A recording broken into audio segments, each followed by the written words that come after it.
Alright, hello and welcome to the fifth episode of AI, and we'll be doing the second part of the linear regression lab today. So last time, in the first episode, we imported libraries, we got the data, we looked at the data, we cleaned it up, and we separated and transformed it, or normalized it. And now today we have to train and validate the results. So that's basically the plan for today. So normally, what we do training is with a single function called .fit, which just trains the model for you. But the issue with .fit is that you don't really know what's happening like on the inside. So we should open up the training function to see what's happening with like the epochs and batches and stuff. So you'll actually like get to see what's happening inside, and we can save that and visualize it later. So before going to epochs, you gotta set up like all the variables here to store it, randomize it with the seed, make sure there is data in there, and these set the standard weights, like the original weights, before we actually start messing with them. And like this commented out little part here would set the weights to completely 0, but these standard normal set them to random. And this little priest part, and this creates the stuff we'll store everything in. So inside, we're looping through the epochs here. So what we have to do is you have to randomize the data set. And this part over here is the general like training area. You might see dot product here. And bottom part here, it has the error, and it just basically stores that. It calculates batch cost, stores all that and stuff. And then this is the stuff you do per epoch, which also is stored. Now we would train it and plug everything in, and then it gets us the results. So we get intercept, we get the feature coefficients, and the final mean squared error. So these feature coefficients basically tell about how they link up to approximately the same as the heat map. Like, notice that median income and median house value was pretty correlated on the heat map last episode. You can see that the coefficient is pretty high. So yeah. And it makes sense, since people with higher incomes would have more money to buy more expensive houses, so logically it correlates. So this is a GIF that demonstrates how the model changes weights over its iterations. So at the start, you just saw it went up like really quickly. It went towards things really quickly, but now it's going very slowly because it's near the end. Like, you can wait for it again. You can see in like almost like 10 iterations, it got really close. It's very quick at the start, but slows down at the end. There's more visualization. The left graph demonstrates how much changing the learning rate will impact it. So basically the learning rate is how much you should tweak the weights by. So you see it's at like 0.7, it drops very quickly, but like at like 0.3 and 0.1, it drops slower. And with 0.01, it drops like really slowly, so it's a very smooth curve.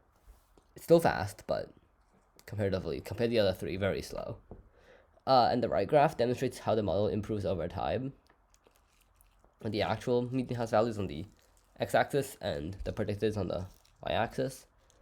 And you can see like at the start, the line is like this. This is the ideal line. You see how much like it goes towards it as it goes through the iterations. So it gets closer and closer. That's how it best predicts the value. To evaluate the model, basically this like kind of just gets the information on how close the prediction will be.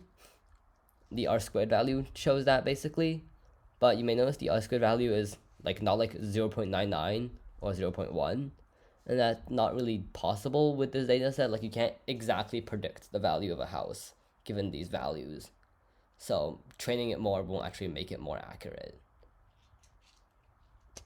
And if you also train it more, you get the overfitting problem as well.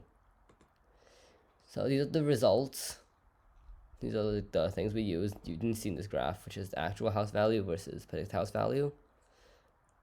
And the right graph here shows the residuals, so it determines the amount of error, basically. And this is how much there is.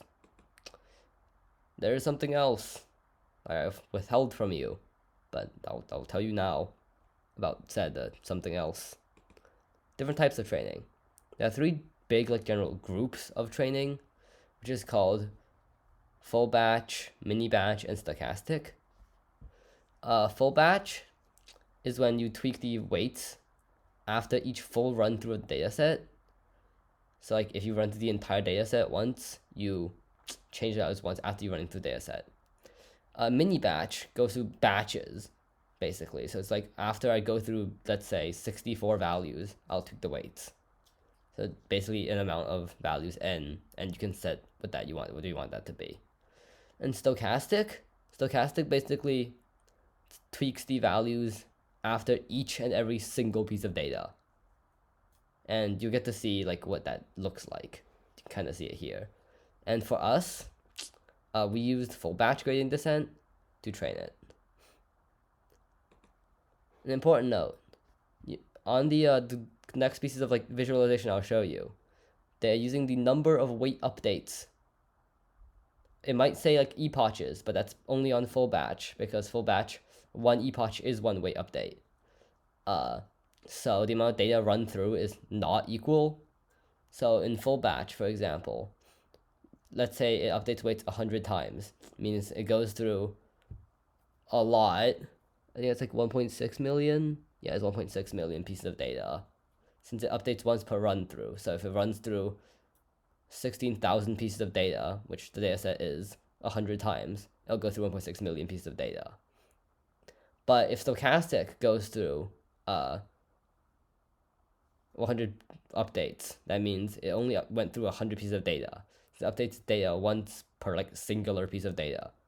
So don't like think the x-axis on the graphs are the same. They are not. And it'll be more visible when I actually show you them. Now differences in the 3D training models, and like as I was saying, you can see this goes through 100 epochs, which is 1.6 million, but this one only goes through n equals 64. So it's a lot less data it ran through, and same way stochastic. This one epoch is 258 updates, while this one epoch is one update, and this one 1/64th of an epoch is 258 updates.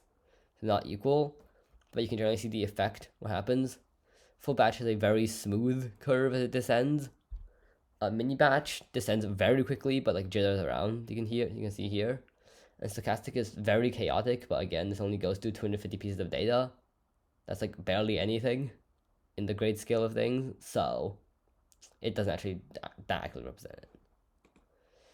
Now these are weight norm factors. There are 8 weights, and you can't really visualize 8 dimensions. So there's a dimension reduction trick, which I will not be explaining now. I'll explain it later. Hopefully, I don't know. But dimension reduction basically lets you visualize it.